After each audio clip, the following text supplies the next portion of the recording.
Pokémon Black and White were pretty controversial when they first released.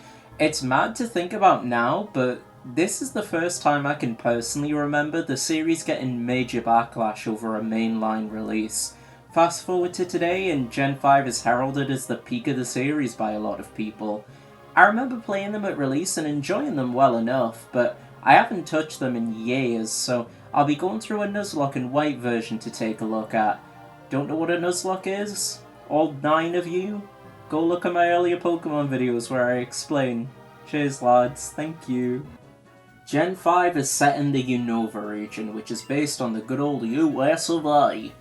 Immersion immediately broken since we're not waltzing into tall grass with a Glock out. Like, come on, that's all I know about America. We get our welcome to the world of Pokemon spiel from Professor Juniper, the first woman professor, not counting that hot one from the anime. She looks zonked out all the time. I think her name was Ivy. Get her out of here. After that, we get to pick our starter right here in our own house. No need to even go to the lab this time. I'll get this out the way now. I hate Tepig. Okay, that's a bit harsh. I don't hate Tepig on his own, but he's the third firefighting starter in a row, and his evolutions are just ugly as sin. The other two are fine, so I went with Snivy. You get 2 dedicated rivals this go around. I know you technically had Barry and Dawn/Lucas in Gen 4, depending on if you picked to be a boy or a girl, but they weren't really a rival in that one, they were just kinda there. I don't think you ever even battled them. But they go all in on the concept this time. They're both well characterised right off the bat. Bianca's more carefree and a little scatterbrained, picking the starter weak to you, whereas Sharon is much more serious and studious, taking the tight matchup advantage.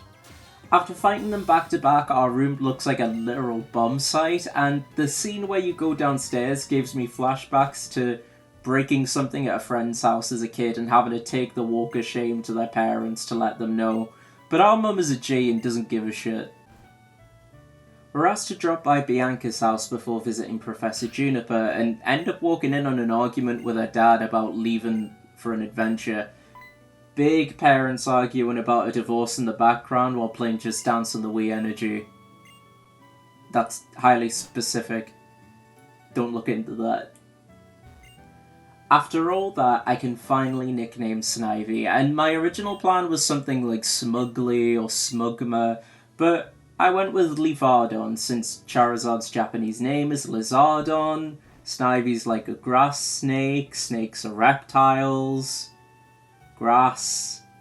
It's clever, gasping all. And the more things change, the more they stay the same. Getting the Pokedex, catching tutorial, you know the drill. I rag on about it, but the fact that even though the dialogue is very tutorial-y, they do manage to sprinkle little tidbits between the cast that really capture the vibe that these three have been friends for a long time, and I find that genuinely impressive. Sharon and Bianca work off each other really well. Stepping into Route 1, the first wild Pokemon of the Nuzlocke was a Patrat I named Bucky. Oh, and there's this thing called the Extra Transceiver as well. It's this weird phone thing the characters video call you on in the story. It's really not important, but it lets you look at their anime art from time to time, so that's something. Now I'm going to get this out the way early on as well. I've never heard most of the town or city names spoken out loud for Gen 5, so I will probably mispronounce them. Soz in advance. But I like Akumela Town. It would be forgettable if it weren't for this absolute tune. But you might be wondering, if there's a Pokemon Center, where's the Pokemart? It's inside the center now. That's innovation, baby. It's really not, it's just mildly more convenient, but there you go.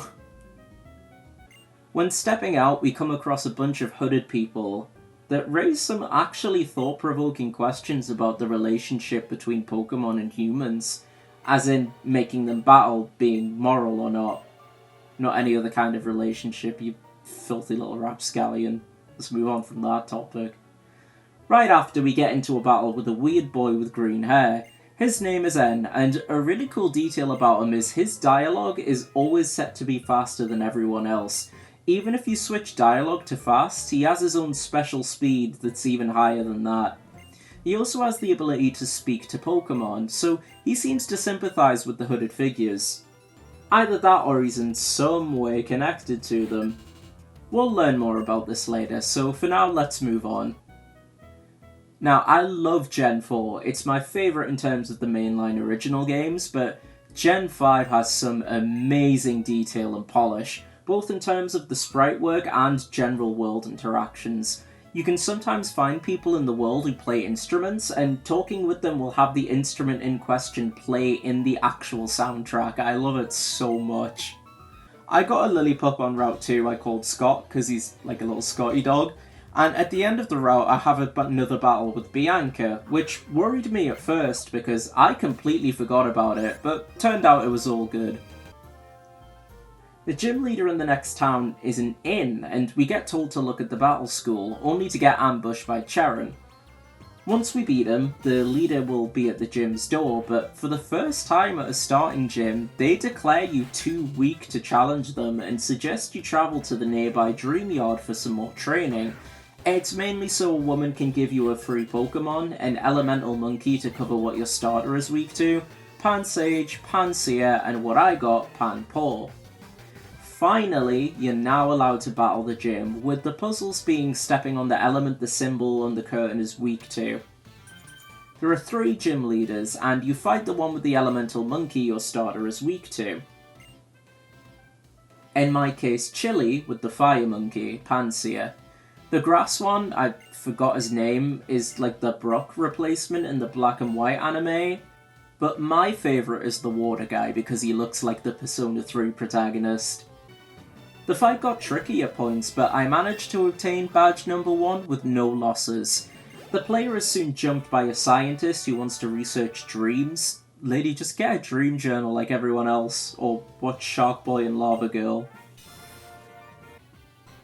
2 of the hooded dudes are smacking around a Pokemon that can project dreams, Munna.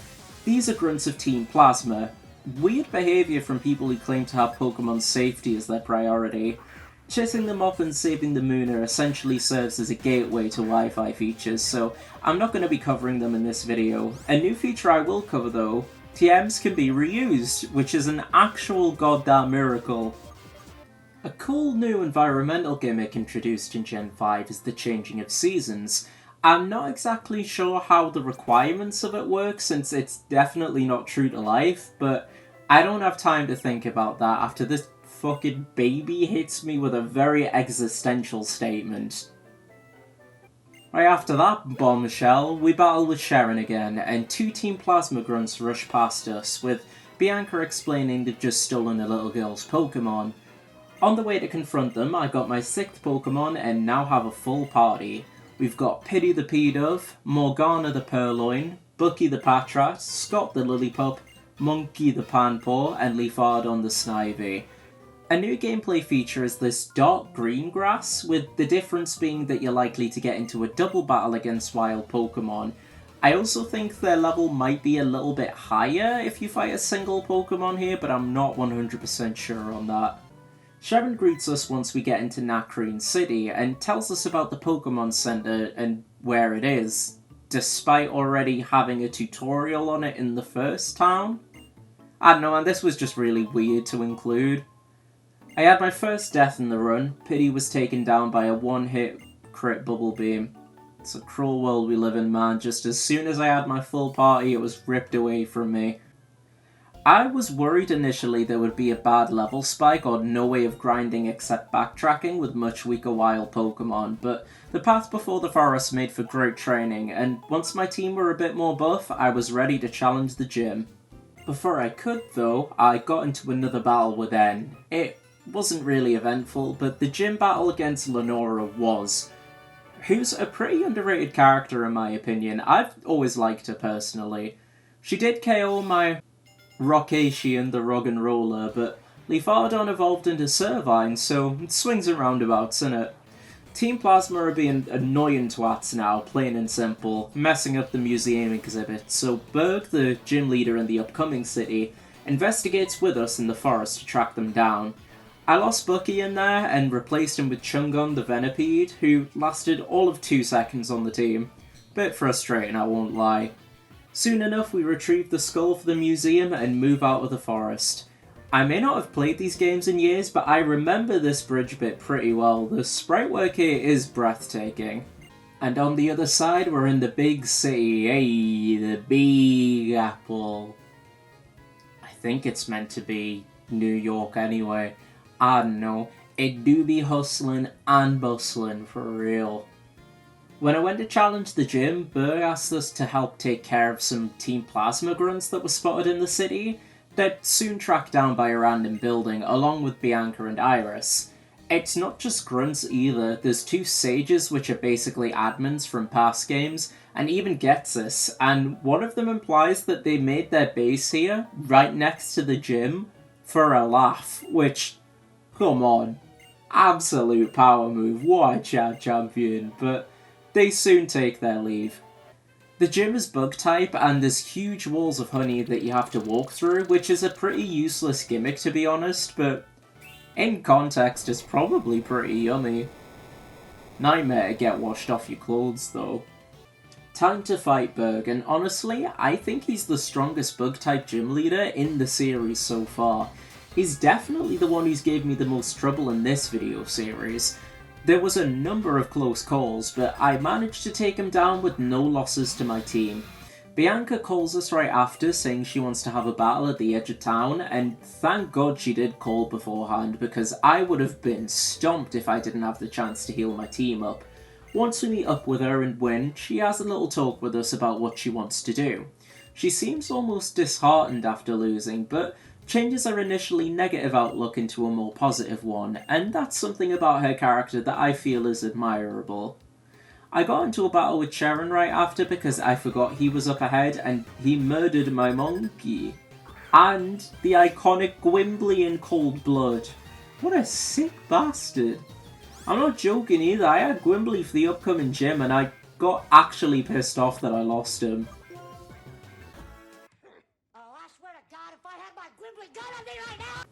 I wanted to restock my team quickly in Nimbasa City, but Juniper came up and gave me some Ultra Balls out of nowhere, so that was pretty cool of her, I wasn't expecting that. Team Plasma are harassing the daycare guys, so I had to put them in their place as well, and we get the bike as a reward. Once I properly get inside the ruins, I can choose a fossil, and I end up with the Plume fossil. And use the recently gained bike to quickly go back to the museum and have them reanimate the fossil into an Archon. There wasn't anything else I could do in the ruins, but that will change over the course of the game.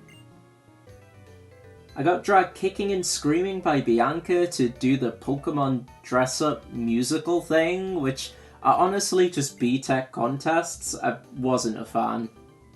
It does manage to serve as the catalyst for my favourite moment with Bianca though.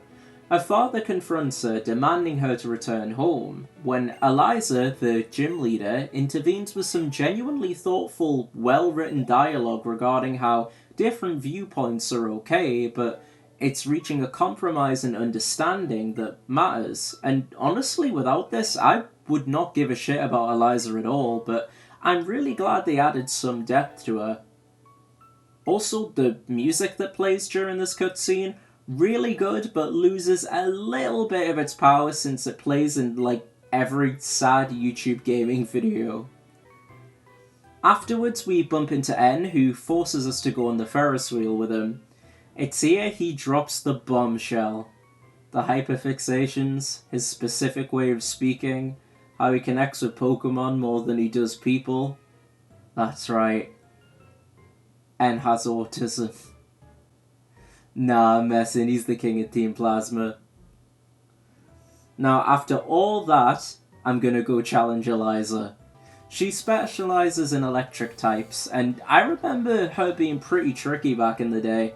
Her gym is made up of little roller coaster tracks, which, what a fun gym in universe, I'd be wanting to hang out here even if I wasn't a trainer. I managed to beat her, and granted, I do like Eliza for the aforementioned displayed depth to her character, but I do want to strangle her for KOing Trunks and Scott.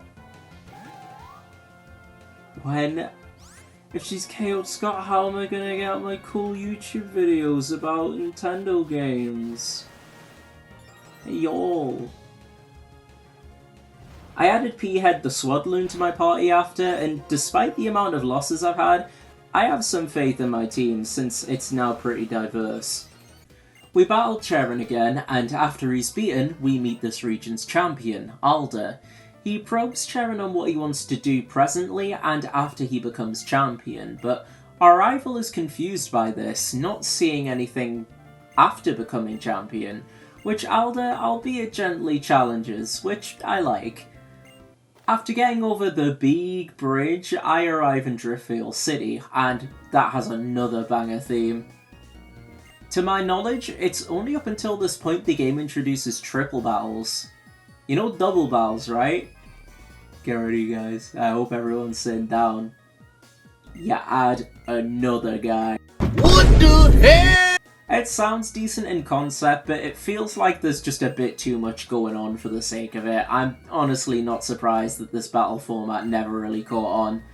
Clay won't let us challenge his gym until we find Team Plasma, which we would do anyway, but for some reason he blames them getting away from him on us because we asked for the bridge to be lowered.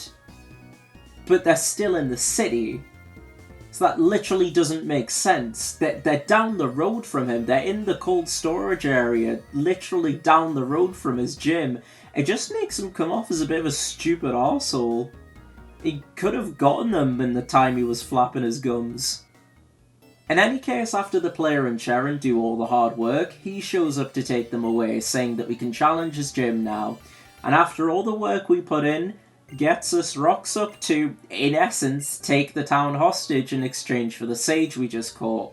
Baller move on Getz's part, but it's a bit frustrating Clay gives up with little to no resistance. Like, I'm not saying, like, you know, sacrifice the town to keep a couple sages. Not even a couple, just the one, but, like, he barely challenges him on it. Like, he just is like, okay, here you go. Not even gonna question it. Okay, now we can fight Clay, and he got absolutely clapped. It really wasn't much of a contest. Feeling confident, I took on Bianca right after, and a stray crit from her ended my starter, Leafardon. Cheers, mate. I wish your dad did drag you home now. What a bitch, you killed my starter. Moving on, Clay opens the path into the cave for us to progress. I still don't like him, though. And inside we get escorted by two ninjas who work for N for a grand total of 10 steps. Don't get me wrong, they are cool, but I feel like the first impression is like a bit wasted just for the sake of taking us literally 10 steps to meet N. Silly bullies. Now aesthetically I adore Chargestone Cave, but I feel like it's a bit too big for its own good. It ends up becoming a bit annoying to travel through for me, and there isn't that much to discover here for the size. And my Yamask, No Face, died in the cave, so... Spirited Away the Squeakquel is cancelled, everyone. Pack it up. N awaits us at the end of the cave, and something I've always loved about him is that he usually has a completely different team each time you battle him. Usually to reflect the Pokemon native to the area he's currently in. It's my headcanon he's doing like a little Nuzlocke run of his own, and luckily there was 0 casualties, and after beating him, we arrive in the next city. We meet Juniper's dad and find out that the gym leader, Skylar, isn't available to battle right now, and that she's gone to the Celestial Tower to help a sick Pokemon, so that's our next destination. Morgana the Liepard was lost during a triple battle, which was pretty sad since it was the only fully evolved Pokemon in my party at the time, and then some harlot used her Axew to one-shot my Frozone. I don't care what the trees gave you, give me back my funny ice cream boy, you goddamn murderer! On the bright side, I did just catch a Cubchoo recently, so it was an easy enough swap. After a good few setbacks, I arrived at the Celestial Tower, and this is where Univer's deceased Pokemon are laid to rest. There's something that feels special about this area compared to ones like it in prior entries. It doesn't feel creepy at all, it's not going for that vibe, but it comes off as contemplative. melancholic in a way. When we reach the top, Skylar informs us the injured Pokemon is fine, but suggests we ring the bell since we're here, as apparently it will indicate what kind of soul we have. Bit weird, but why not? Let's give it a go.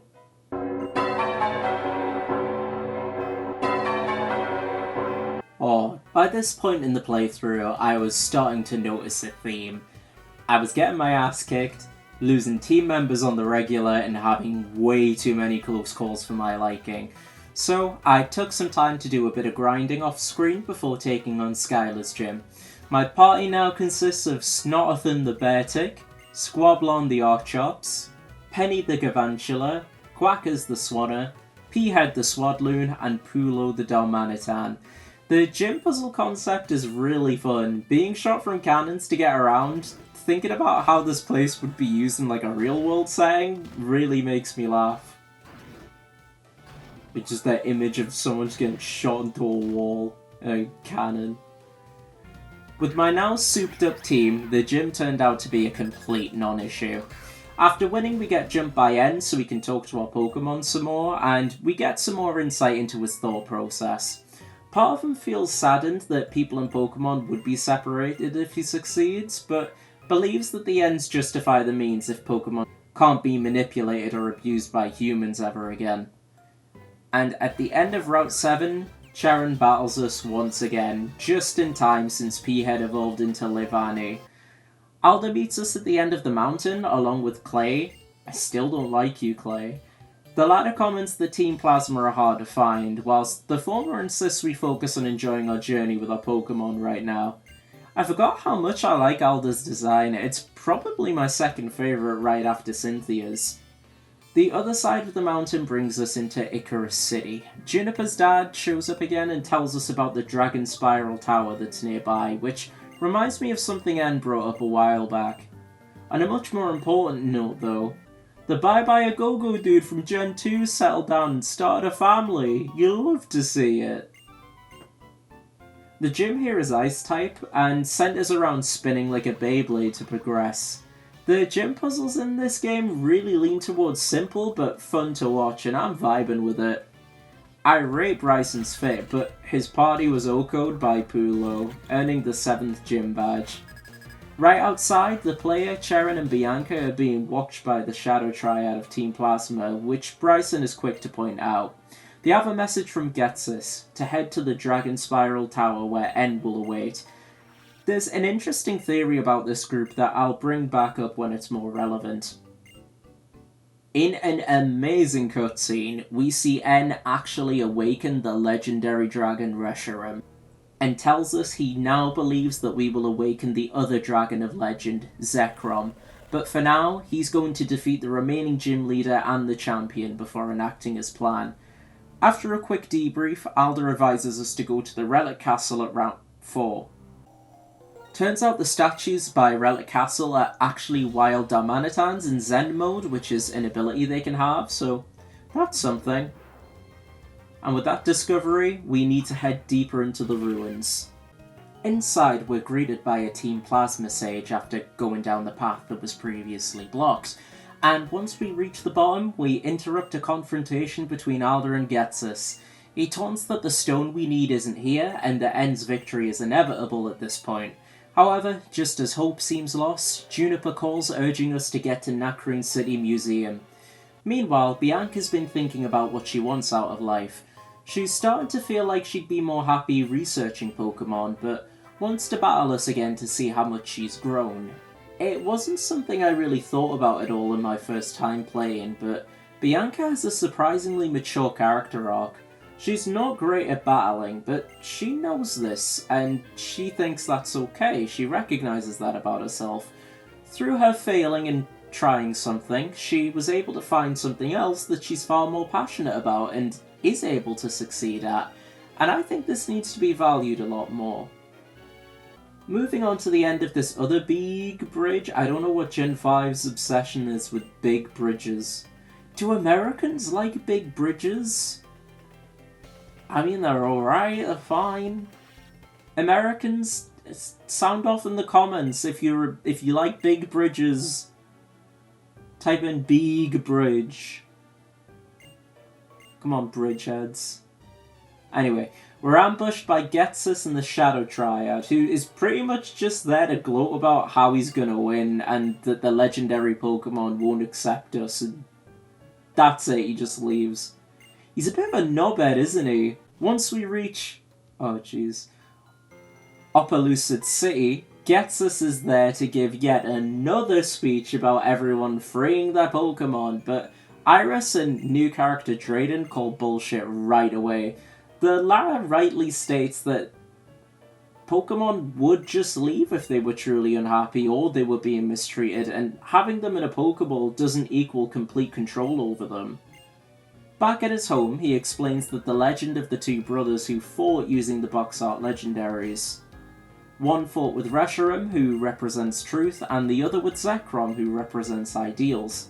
In Black, Drayden will fight you as gym leader, whereas here in White, you battle Iris. Regardless of version, they use dragon types and have the exact same team. I don't believe this is ever explained, but I've always just assumed that Drayden and Iris were related in some way, like he's an uncle or something. Keeping up the trend with cool gym puzzles, this one's good too. You have to jump on switches to move the dragon statues so you can progress, and something about the blocky 3D models is just super charming to me. Squablon completely cleared house here, and with that I managed to get all 8 gym badges. Juniper comes to congratulate us personally and gives us the Master Ball, taking us to the entrance of Route 10 where we can travel up to the Pokemon League. Honestly, she's got to be up there in terms of the best Pokemon professors for me. It's great to see her take such an active role in the main story. On the way we get stopped by a clerk who tells us about strange weather phenomenon in Route 7, and yeah, it really do be freaky. The old lady that lives there basically says the Pokemon causing it will clap our cheeks and we should come in for some soup. The weather Pokemon are called Thunderous and Tornadus. No prize for guessing what types they are. These are the roaming legendaries of Unova. Thunderous is exclusive to White and Tornadus in Black, and having both on one file will unlock a battle with Landorus in the post-game. I also just happened to find Thunderous in the first route I went to, Route 10. I was almost convinced this was scripted, and it kind of is. Turns out that Thunderous likes certain parts of the region, I think northern parts, and Tornadus likes others, but it was a good portion of luck at the same time. Good job I have that Master Ball since I haven't found a Pokemon in this route yet. Yeah, I'm taking it. I don't care that, oh, you shouldn't because it's a legendary and you shouldn't catch legendaries on Nuzlocke. No, I'm getting my Thunderous. I don't think I even use him in the playthrough. I just want him.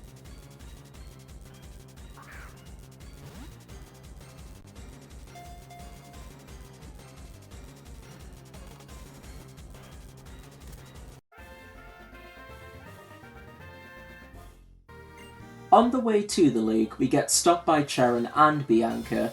The former wants to test we're truly ready for both the league and Team Plasma.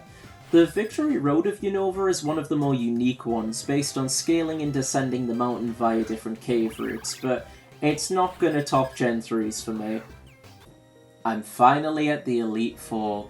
A cool wrinkle they've added is that you can challenge the Elite Four in any order you want, rather than it being in a set format. A change that they keep in all future games going forward, and I have to say I prefer it this way. The more freedom the better, in my opinion. I started with Chantel, the Ghost-type specialist. She had her tricky moments. Her Jellicent was the hardest for me to deal with, surprisingly. Pringle man looking ass, but overall, she wasn't too bad. Next up is Marshall, who uses fighting types. He gave me more bother than Chantel did, KOing P-Head and Pulo. I took on Caitlyn next, the Psychic-type expert, and she was tough too, but with some careful switching, I managed to scrape through the fight with no losses. And last up, we've got Grimsley, the Dark-type specialist, who finished off Quackers, but I managed to beat him, and by extension, the Elite Four with 3 Pokemon remaining. By the time we get to the Champions Room, in a twist, N has already won, and in one of the best moments in the franchise, raises Team Plasma's castle from underground over the League, stating that our battle must take place in his domain. Once we step in, we're ganged up on by the sages, and in another absolutely goated moment, Bianca's rounded up the gym leaders bar the first 3 boys who storm the castle and take on Team Plasma. Now, I can bring up the theory regarding the Shadow Triad that I mentioned a while back since we're at this moment, that they're double agents, since the first 3 gym leaders can't be in 2 places at once. That's why they weren't around to take on Team Plasma. Honestly, it is pretty plausible, but I think Bianca says she just didn't have time to get to them, but I like the idea. It makes those 3 gym leaders a bit more interesting, and they are in dire need of something to make them more unique. The OST for End's Castle absolutely slaps. Since I lost the 3 Pokemon I mentioned earlier during the Elite Four fights, I had to get a new team, and since at the time I was under the impression you couldn't leave the castle, you actually can if you talk to an NPC, but I had no clue at the time, I used a rare candy cheat to get some other Pokemon up to speed. Don't judge me. The Shadow Triad pop up throughout the castle, with one notable interaction being where they take you to a room where End was raised as a child. The theme that plays being like a music box version of his theme. We even get part of his real name, which is Harmonia. His room's filled with toys, and it tells a lot about how his childhood was, just surrounded by objects and injured Pokemon, but never having much of a chance to socialize with actual human beings. With this added context, it's no wonder the guy has ended up the way he is. Interestingly, a grunt comments on the failings of past games' teams, saying that they drew too much attention to themselves for them to succeed.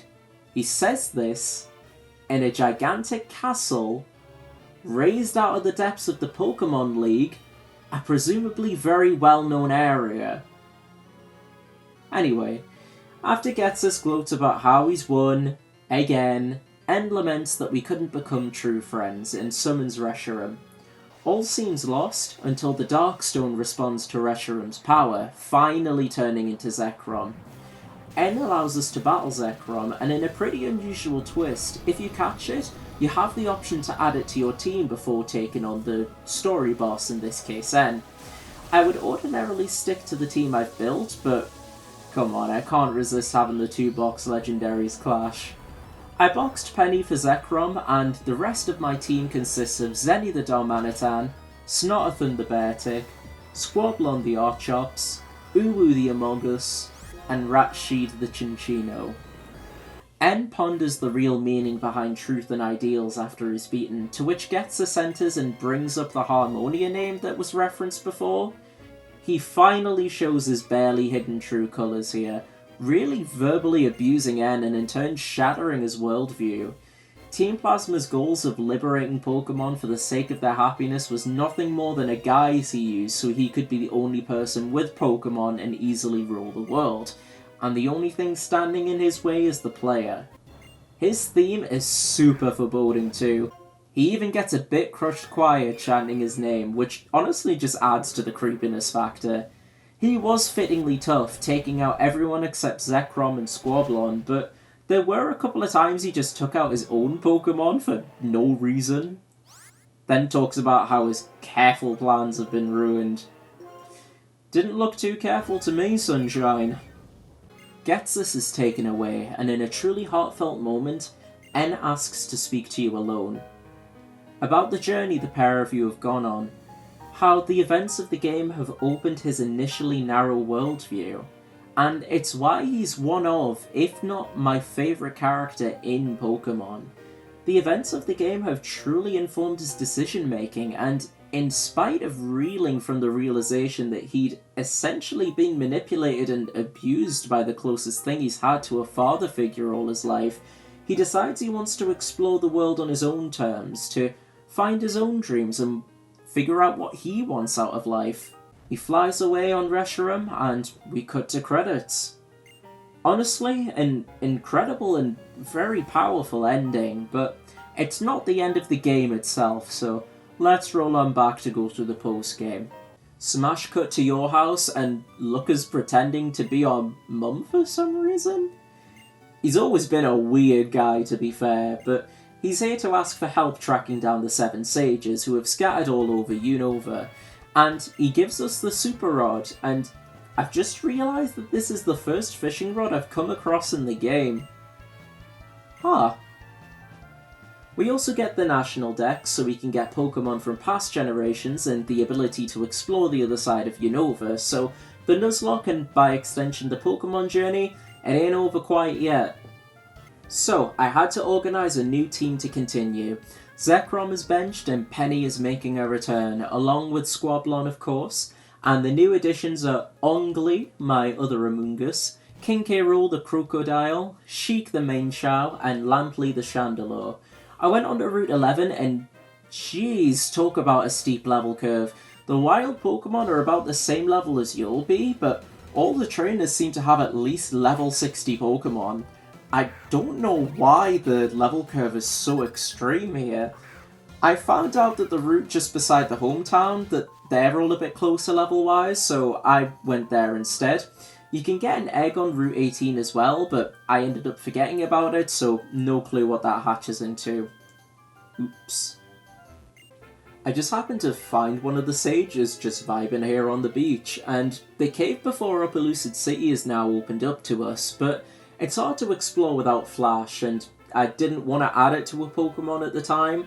There really isn't a ton in here, so I'm just here for my 1 Pokemon per route/cave anyway. There's an abundance of French people in the other side of Unova as well now. I don't know why, but they sure are French.